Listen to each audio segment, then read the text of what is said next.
आपको एक बात और बताने जा रहा हूं कि महाराष्ट्र में भी बीजेपी का प्रदर्शन वैसा नहीं रहा जैसा होना चाहिए था। आज देवेंद्र फडणवीस डिप्टी सीएम सामने आए।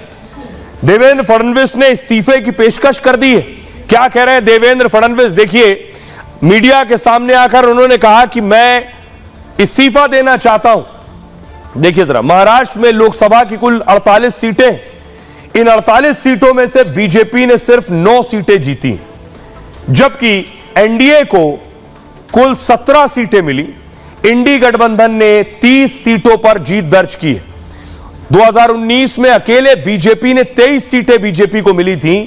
साफ तौर पर बीजेपी को बड़ा नुकसान हुआ है। खराब प्रदर्शन की जिम्मेदारी देवेंद्र फडणवीस ने ली है और विपक्ष ने संविधान बदलने का नैरेटिव सेट किया, दरअसल जिसको काउंटर करने में असफल रहे देवेंद्र फडणवीस ने कहा, महाराष्ट्र में खराब प्रदर्शन की जिम्मेदारी लेता हूं मैं। अनुरोध है कि सरकार की जिम्मेदारी मुझे दी जाए, यानी सरकार की जिम्मेदारी से मुझे मुक्त किया जाए, उन्होंने कहा, जिससे आगामी चुनाव के लिए मैं मेहनत कर सकूं। सीएम शिंदे ने फडणवीस से इस्तीफा न देने की अपील की है। आइए अब आपको सुनवाता हूं देवेंद्र फडणवीस मीडिया के सामने आकर क्या कुछ कह रहे हैं, क्यों इस्तीफा देना चाहते हैं, क्यों डिप्टी सीएम पद छोड़ना चाहते हैं, सुनिए।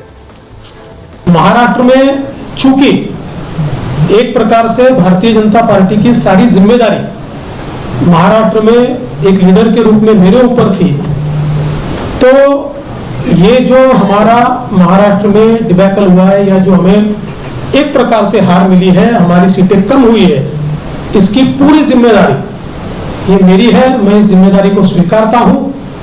कहां कमियां रही है उसको पूरा करने की कोशिश करूंगा। मैं भागने वाला आदमी तो हूं नहीं, और जोरों से मैदान में उतरूंगा और हमारी पूरी पार्टी को साथ में लेकर हम लोग वापस नई स्ट्रैटेजी तैयार करेंगे और नई स्ट्रैटेजी तैयार करके हम लोग जनता के बीच जाएंगे। जनता का जो विश्वास है उस विश्वास को हम लोग संपादित करेंगे।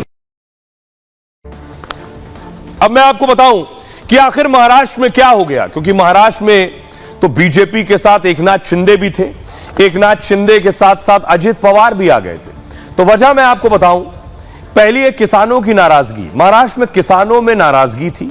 बाजार में प्याज के दाम आसमान छू रहे थे, इसलिए केंद्र ने प्याज के निर्यात पर पाबंदी लगा रखी थी। निर्यात पर पाबंदी से दाम गिरे, किसानों को घाटा हुआ। देश में प्याज की सबसे बड़ी मंडी नासिक में है, एक वजह। दूसरी, उद्धव ठाकरे के लिए क्या सहानुभूति थी। शिवसेना में बगावत से जनता पसोपेश में थी। मतदाताओं ने एकनाथ शिंदे को जिम्मेदार माना, इसलिए मौका मिलते ही नाराजगी का इजहार किया। यही वजह है कि उद्धव को फायदा हुआ, शिंदे को उम्मीद से कम सीटें मिली। तीसरी वजह कि अजित पवार ने खेल बिगाड़ा। अजित पवार ने शरद पवार का साथ छोड़ा। अजित पार्टी एनडीए में शामिल हो गए और पार्टी का नाम, चुनाव चिन्ह, दफ्तर अजित का हो गया। अजित पवार के इस कदम का अच्छा संदेश नहीं गया। भ्रष्टाचार के दाग, अजित के आने से बीजेपी की छवि को नुकसान हुआ, क्योंकि अजित पर भ्रष्टाचार के आरोप थे। चुनाव में बीजेपी को भी इस बात का एहसास था, इसलिए अजित पवार से ज्यादा रैलियां नहीं कराई गईं। ये कुछ वजह है।